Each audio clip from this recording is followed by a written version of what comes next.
E aí, Sakamoto? Olha, é complicado, na verdade, porque é o seguinte: o general Mourão, por mais que vivesse atritos com o presidente Jair Bolsonaro, atritos públicos, atritos com filhos do presidente Jair Bolsonaro, né, discordâncias e tudo isso mais, Mourão fazia parte do governo. Mourão estava acompanhando tudo isso que estava acontecendo. Tudo bem, ele não fazia parte do núcleo, ele não é nem investigado em tudo isso, assim como outros generais e outras pessoas, eles não participaram de tudo isso, mas ele via, ele sabia o que estava acontecendo, né? Então, terminou de forma melancólica o governo da qual ele participou. E o que ele está usando como melancólico, eu diria trágico, né? Melancolia é uma outra coisa, né? O que a gente viveu foram momentos trágicos em que a democracia brasileira quase virou mingau, né? Faltou muito pouco para virar mingau a democracia brasileira. Então, a questão, no final das contas, né, o Diego, é que o Mourão, por mais que faça uma crítica, ele está criticando o governo da qual ele não só fez parte, mas como ele foi constituinte, foi pilar. Em vários momentos ele saiu em defesa desse mesmo governo. E não só isso. Se ele está dizendo, olha que loucura, por um lado, Mourão diz que esse governo termina de forma melancólica, e uma das coisas mais melancólicas foi o processo golpista, por outro, Mourão foi o responsável por apresentar um projeto de lei no Congresso Nacional para anistiar quem? Os golpistas. Exatamente aquilo que produziu a tal melancolia. Então, Mourão diz que o Brasil é melancólico, mas ele quer anistiar aqueles que trouxeram a melancolia ao país, né? Aqueles que fizeram do país um lugar mais triste, ou seja, os golpistas, né?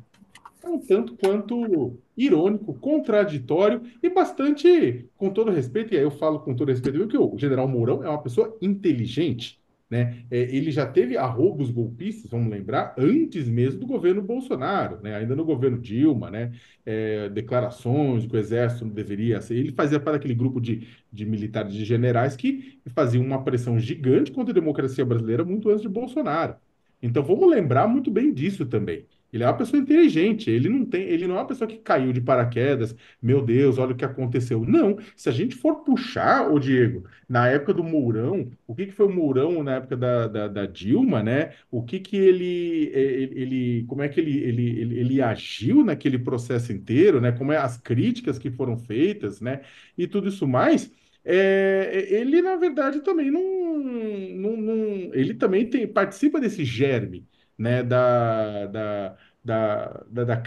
sabe, do risco ao Estado Democrático de Direito. Ele fez homenagens ao Coronel Ustra, né, um dos maiores açougueiros, né, um ser humano vil e reles, né, que a terra espero que seja bem pesada contra ele, torturador, que foi colocado por Bolsonaro e por Mourão como heróis da República, né?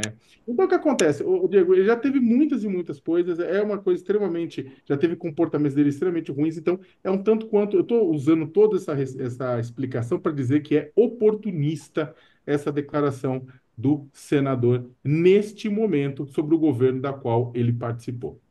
E vale lembrar que também ele não fazia parte da chapa do Bolsonaro para reeleição, né, o Sakamoto? Já era o Braga Neto, ele já estava numa. Aí fica mais fácil dizer que o fim foi. Ele usou a palavra melancólico para um governo que teve boas ações, quer dizer, ele se inseriu no contexto positivo e se retirou do contexto ali negativo.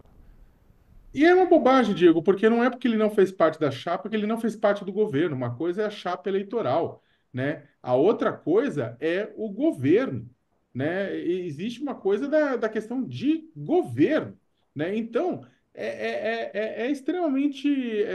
por isso que eu falei, chega a ser ruim para a biografia dele. Ele deveria aceitar. Ele falou, foi o governo, foi o nosso governo, é isso mesmo, a gente defendeu esse posicionamento. Porque é o seguinte, se por um lado ele dá uma declaração, eu repito o que eu falei, se por um lado ele dá uma declaração reclamando da melancolia, por outro ele quer chancelar e passar pano para os fatos que levaram essa melancolia ao criar uma anistia.